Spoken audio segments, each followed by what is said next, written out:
Hello everybody, my name is Brady and I'm a 19th century American historian and we are back with another React video. Today we're going to be doing another epic rap battle of history. We have Donald Trump versus Hillary Clinton. We're going back to 2016, which should be fun. It's weird because nobody really knew what Donald Trump as president was going to be. As a pop culture figure, everybody knew him. He was like the token rich guy or whatever. I knew him more from WWE than I knew him for politics or anything like that, but he started getting big into politics. Well, I guess he threatened running for president for a very long time, but during the late Obama years, we started getting some serious thought about running for president, and now he's the most powerful man in the world, seemingly. So we're in a very interesting situation right now. I had no idea how we would get from there to here, but here's the epic rap battle of history leading up to that, and I guess we can go through some of my memories of that time. Like I said, I counted him out. I was so wrong. I had no idea what I was in for, but you know what? This should be fun. I'm also an independent voter. I'll just say that much. I've talked my fair share of Krizap about both the Democratic and Republican parties. I know that doesn't make anything I say better, because if you're a true partisan type, you'll definitely not like it if I talk crap about your guy. But we'll see. Let's have a conversation. Let's see. Let's go down memory lane to a simpler time, 2016. Let's get started. Turn that up.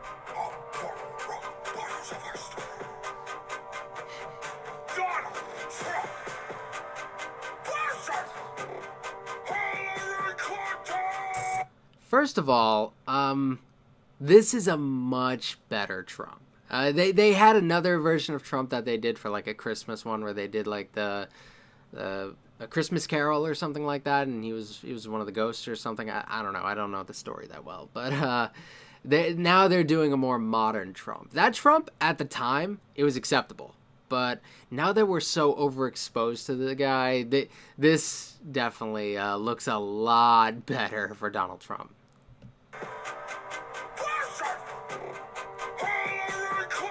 That was fun. I've been in this game too long. I'm a public servant. Have been since I met MLK in person. I'm a woman of the people. That's for certain. You're a man of the people who don't like turbans.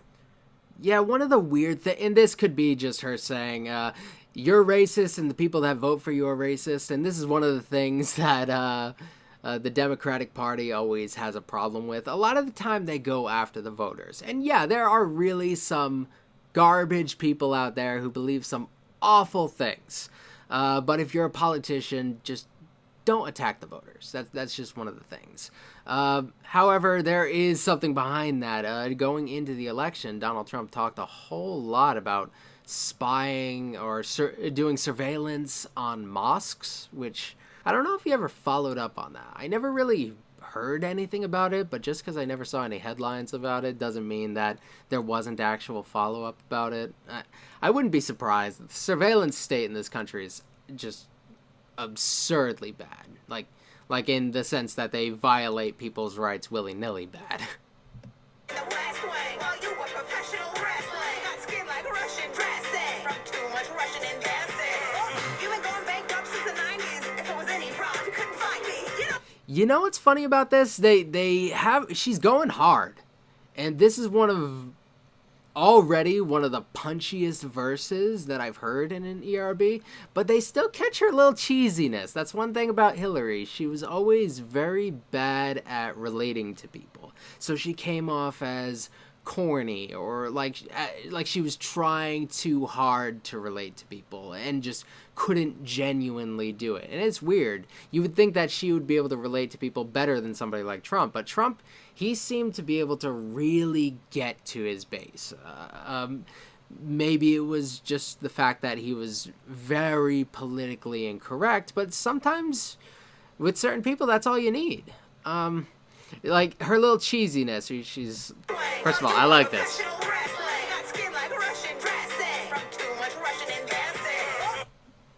You know, there's a little cheesiness here, and you see her in the background doing these little dances or whatever. Like if this was a little later on, she'd be doing a Fortnite dance or something. I'm sure that's kind of a thing with Hillary. She has these little awkward like, look at me, fellow kids moments, and that's one of those things that really got at her because she was obviously very fake. That was one of the things. Her lack of ability to relate to people, it cost her severely.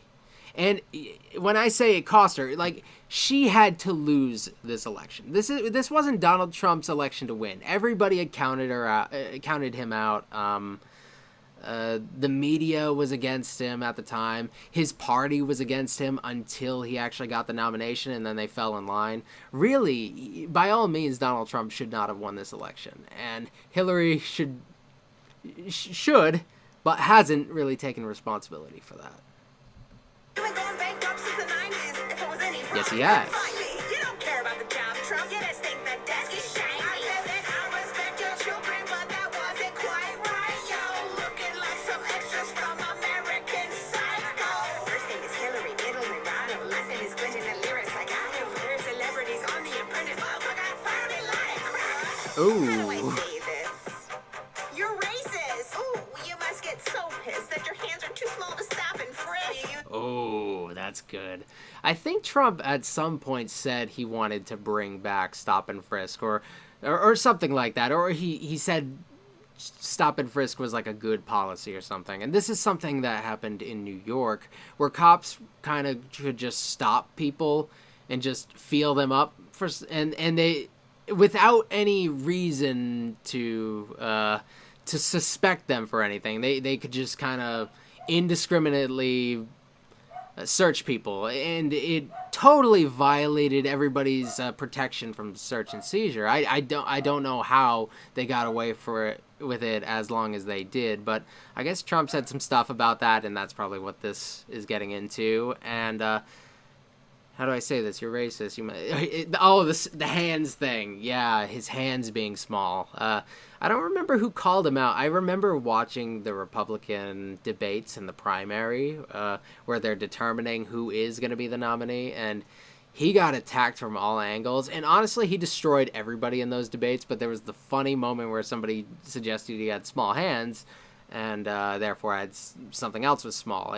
And Trump, of course, he's got the ego. He's got the ego, so he can't resist, and he's like, he says, if my hands are small, something else is small, I assure you there is no problem there. And it's just the funniest thing coming from him. You can love Trump or you can hate him, but he is funny. I don't think there's any president funnier than Donald Trump. I don't know if that's what you elect a president on, but he had some moments. You're racist. Ooh, you must get so pissed that your hands are too small to stop and frisk. You use your fingers to touch chicks. She's only 12 years old. That's enough. Shit. But she's married, sir. Just gotta get pushy. That's your daughter. Well, grab her by the pussy. Ugh. That is pretty good. She gets him in a lot of stuff, like the age thing. He has some questionable public appearances, like Joe Biden, and we're probably going to get into Joe Biden when they do the Joe versus Trump one. He has some weird moments like that, but Trump does too with some young girls. Hello! I missed you! Oh, God. That's enough, and... Enough. Shit. But she's married, sir. Just gotta get pushy. That's your daughter. Well, grab her by the pussy. And yeah, Trump has obviously had many affairs, many wives, and that's always been weird to me. I don't know how the religious side of the right reconciles that. It never made sense. I've seen a bunch of them try to explain why he is like Jesus's chosen candidate or something, and it never made any sense to me. I'm always like, wow, these people really are Republicans first and Christians second, because he is not the conventional religious person. And if you think that Trump is genuinely religious, we're on completely different wavelengths. Clearly, he knows nothing of the thing, nothing of the sort, and he's really He's really pandering. His pandering to the religious right has always come off as so shallow. And if they don't see through it, it's because they don't want to see through it. And then there's the grab her by the, yeah, you know, thing. And I'd say that is something that the Democrats really messed up on. Because he's saying, I grab her by the, I don't even wait. And all they could talk about was, oh, he said the P word. I can't believe he said the P word. The issue isn't that he says that he grabs them. It's that second part. It's that I don't even wait part. You don't wait for what? Consent? And that was the weirdest thing. If they were going to make a big deal out of this stuff, they should really have stuck to that second part, but they really liked playing up that first part. I grab him. But the bad part is where he says, I don't even wait, because that implies, like, you're not waiting for, what, them to give you permission? And that's definitely what it implied. I don't know. Democratic strategists are awful. They never know how to frame things properly. That's one thing that I always found. That's a song, but don't tell me the victims at fault. Sucker, don't know shit about snakes. You want to be all great. The stakes line is actually really good because there are, and she says the ones on the 8th are great. Yeah, there are big stakes on the election or whatever, and then we can talk about Trump Steaks, which is a business venture he had, and you could only buy Trump Steaks at the Sharper Image.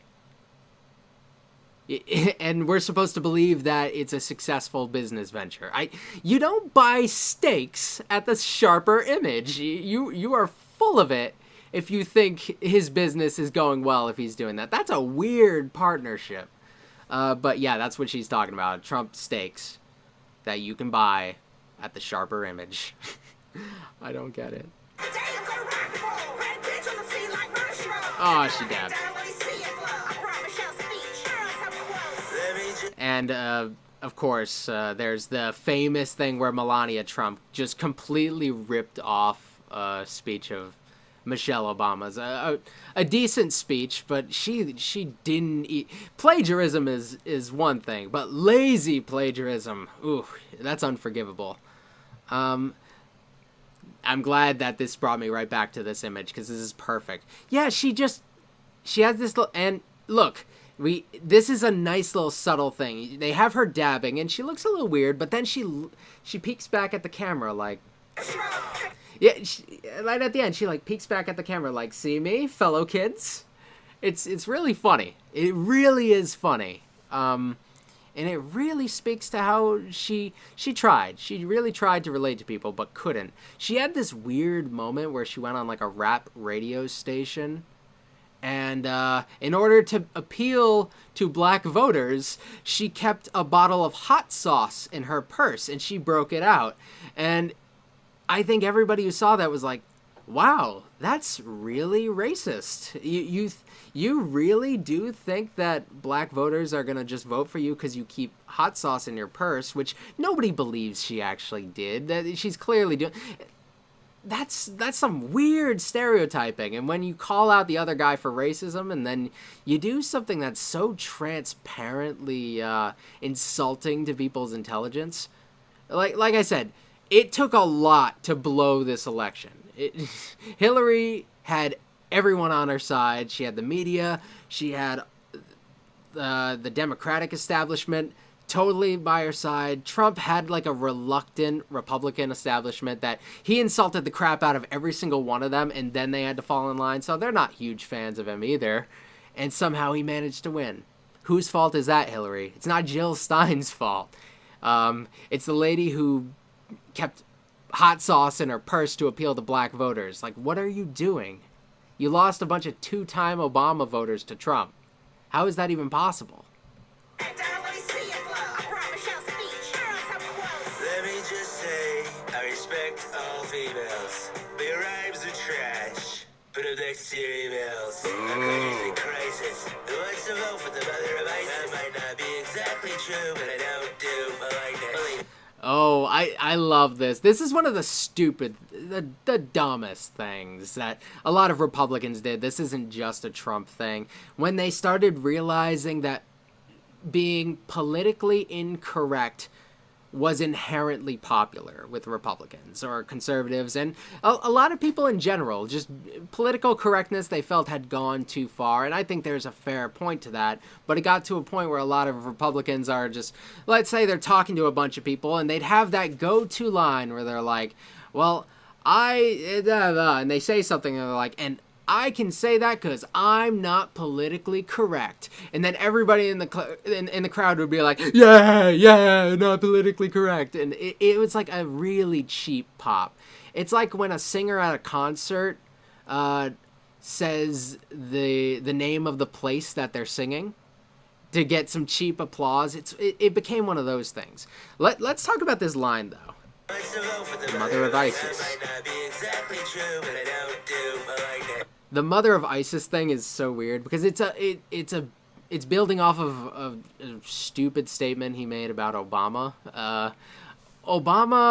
He said that Obama was the founder of ISIS, which is weird, and he was really insistent on that terminology. I don't know why. But he says Obama is the founder of ISIS. And if you want to, like, play with things and be like, there's something about how we conduct war that empowered ISIS and we destabilized the region or whatever, and that might have to go back to George W. A little bit here, but he could try that. He really could. But he was insistent on saying, no, Obama is the founder of ISIS. I don't know what that is. And he's like transferring that over to Hillary, saying she's the mother of ISIS. That's funny. It's funny and it's weird. It's Trumpian, and you're just kind of taking his words and throwing them in his own mouth. And that's kind of the best way to do these things.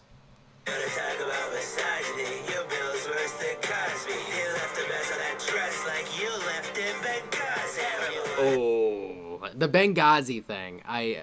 I don't even really care to talk too much about Benghazi itself, but here's something interesting, and it kind of relates to today. Benghazi was like this go-to anti-Hillary Clinton talking point that was kind of thrown out so often that people started really dismissing it and everybody else who said anything about it as a joke. Despite any legitimate grievance there, the way it was applied was so, I guess, it felt so partisan that people stopped trusting it. And it's the same thing with, like, the Russia stuff and Trump saying, like, he colluded with Russia or whatever, Russiagate. It doesn't matter if it's true or not at this point, because the way it was done got this such a partisan backing to it that people just stop taking it seriously anymore. And you're just talking to your own people. When you say Benghazi, you're just talking to people who are going to be voting for you anyway.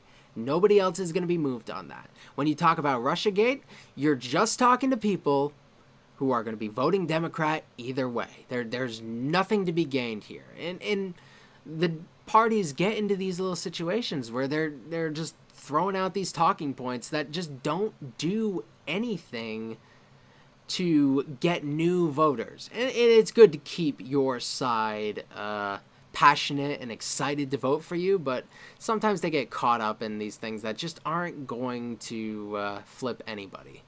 Same thing with, like, Trump trying to call Biden like a communist socialist. It's just not working this time around. You need something new. The glass ceiling, Hillary, I sense it. The only crack you'll find is my ass pressed against it. Lovers are in it, I'm riding your tail. You don't have the stamina, baby, you're frail. This'll be just like a way when you fail. Trump will appoint you to jail. He said that. He did say she'd be in jail. She's not in jail. I didn't want to reflect too much on what we know now, but so he didn't even try. He didn't even try. I guess you don't want to set that precedent of a president trying to get people put in jail, because who knows, he might have something that somebody in the future could use against him. Like that's one of those things. You don't. Once you've done it, it can be used against you. And Trump has some sketchy financial history. I'm sure they can find something. There's definitely plenty to work with. Say this. Here too. And you almost lost the primary to a socialist Jew. One of the American people got a Yankee yodel do.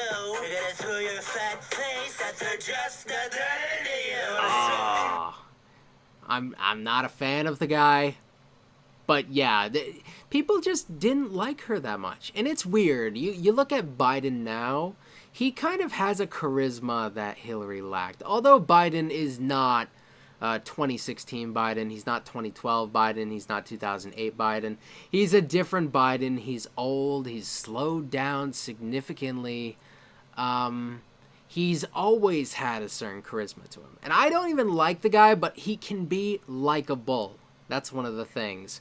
Hillary, it seemed like she lost that. And in her attempts to appeal to people with, like, Pokemon Go to the polls or whatever, you could just see that.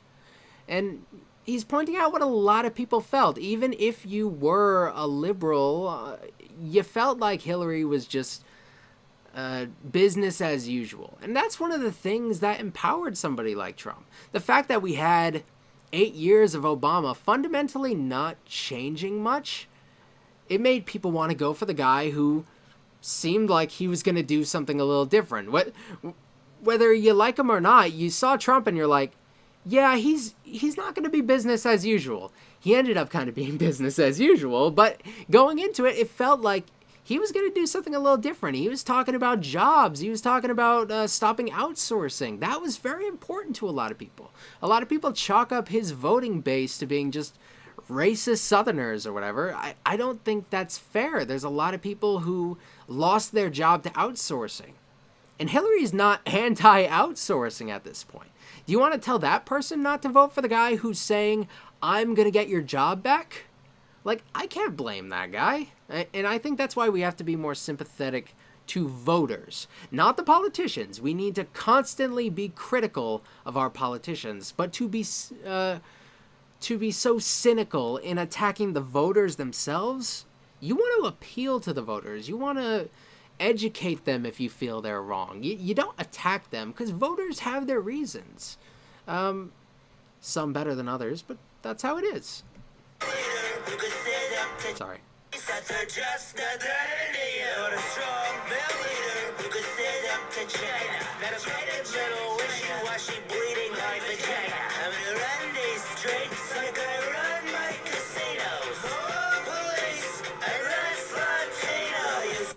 Some stuff did age. I'm not going to say it aged well, but some of it did apply. He hasn't not tried to tighten immigration. He's definitely put a lot of effort into that. He's put a little bit into the wall. Like, the wall didn't go as quickly as a lot of people thought. But they are building it, and the more police thing, that's aged, well, appropriately, I guess, for how he's approached things. He's really running on Law and Order right now. I mean, before, that was a thing. Yeah, he talked about Law and Order before, but it just hits differently in 2020. Now that we've gone through civil unrest, it just feels weird now. And I never thought that I would live through something like we've experienced this year. And Trump isn't the only reason that we have that. I think a really smart guy, Andrew Yang, I didn't really support him a lot for president when he was running because I didn't really get him as much until the end. But he liked to say that Trump was a symptom of the system rather than like an outlier or anything like that. He wasn't just this bad thing that came into the system. The system created somebody like Trump. So I don't think that this is... I don't know, it's not all that surprising that everything turned out the way it did. I feel like even if somebody else was in office, we'd have a lot of the same problems that we have today. They would just take on slightly different forms.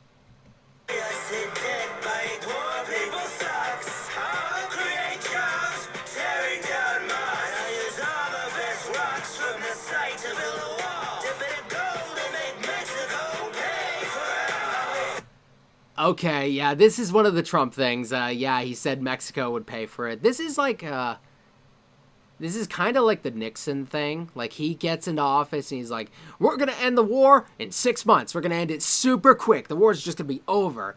And he promised it so big, and it actually held him back a little bit when it comes to executing the war, because he has this thing looming in the background. Okay, I said I would get us out of the war. Now, if I don't do it, I'm going to look bad. So when Trump says Mexico is going to pay for it, and Mexico's obviously not going to pay for it, it's going to hold back his wall now because people are taking him less seriously. He lost a lot of political capital probably by overpromising in a lot of ways. I mean, it gets him into office. This is definitely a huge thing because the wall is definitely something that appealed to people in an abstract sort of way. Maybe the idea made them feel secure. I don't know. But then in execution, he lost a little bit of credibility by saying that Mexico was going to pay for it, because that's not going to happen. And people don't really bring that up anymore because we've kind of gotten past it.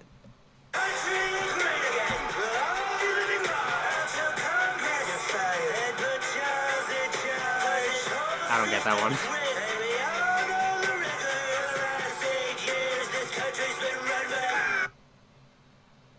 So we know how the ERB people feel about this. You can tell they're not fans of the Donald here. Fair enough. Are you fucking kidding me with this blah, blah, blah? Half a mind to feed your balls coming over time. From discussion up in TMZ. You got brother black and brother on the Facebook feed. So sick and tired of this ridiculous shit. If this is the best my party gets it, my party should quit. Can I just say this? This is the best Abraham Lincoln we've had. Like, there's the Abraham Lincoln in the Chuck Norris battle, and then there's the one in the other election battle. There's something so complete about the way he plays this Abe Lincoln. And obviously, it's not the most accurate way of playing Abe Lincoln. Maybe the first one would be a little bit more accurate. However, when you transition the character to fit into a rap battle, he has to be a little bit more aggressive. This is such a unique character. At this point, it's not even Abraham Lincoln. It's like the manifestation of American aggression towards the two-party system, which is pretty rad. I know people who blocked other people during this time, and things have not gotten better as far as factionalism, I guess, in the country. Oh, his flow is so good, though. Just listen to, like, his control here. Like, his flow is a little bit erratic, but you can tell he's, like, in complete control once the beat switches.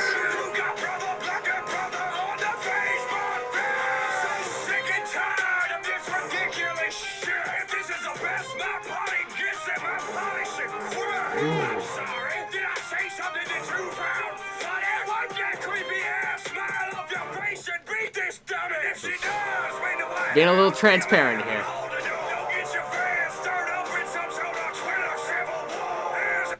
That is something that I know. He's basically saying, like, Hillary's gonna win. Be gracious when you lose. They looked a little silly after that, I'm sure. But we all did, because I think most of us counted Trump out, except the real Kool-Aid drinkers. And you know what? They deserved a chance to gloat, because everybody counted him out, even though he had it. He had it. His strategy was perfect at the time. His political instincts, I feel like, have been dulled over the past 4 years. I think he's surrounding himself with the wrong people, because his strategy is not as strong as it was back then.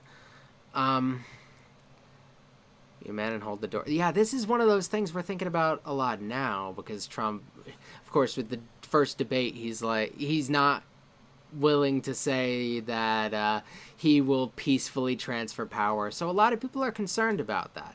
I think this is something that every president has to deal with. If there isn't a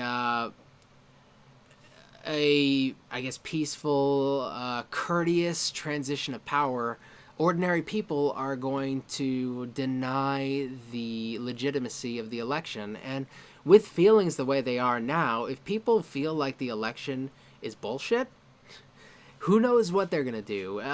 There could be violence. And that's kind of something that he's building up here. And he's saying Twitter civil war. And that's what I would have been afraid of at the time. Now I'm actually thinking, okay, people are going to hurt each other at the end of this election. I don't know to what degree that can be avoided. But it would definitely be better if there is a smooth transition of power. There's an equal opportunity smackdown in a sequel. Let's have the people, by the people, for the people. Oh, God.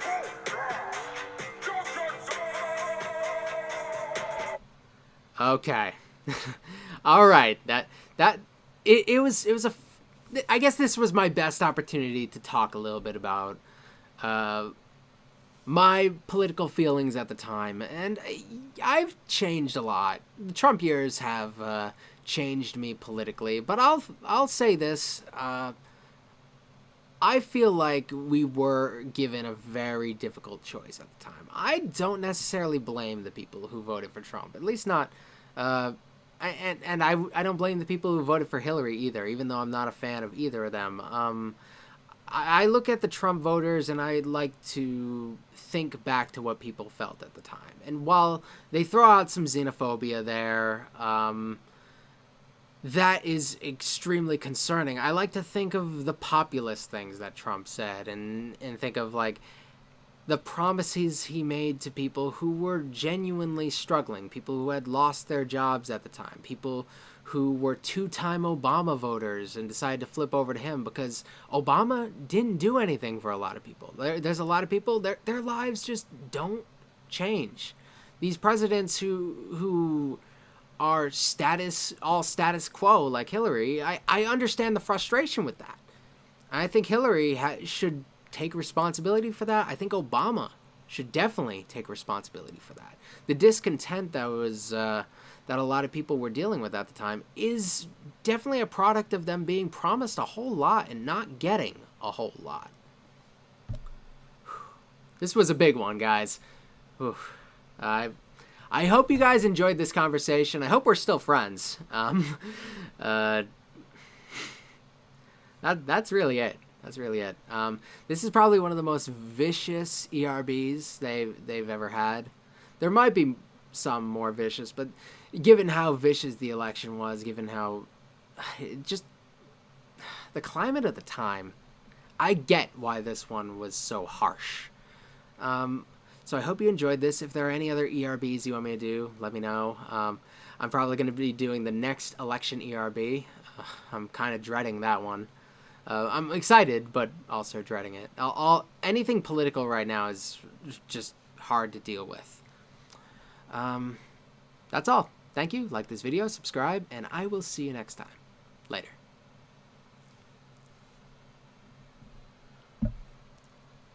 They're going to be really mad about this one, dude. Hopefully we can stay friends.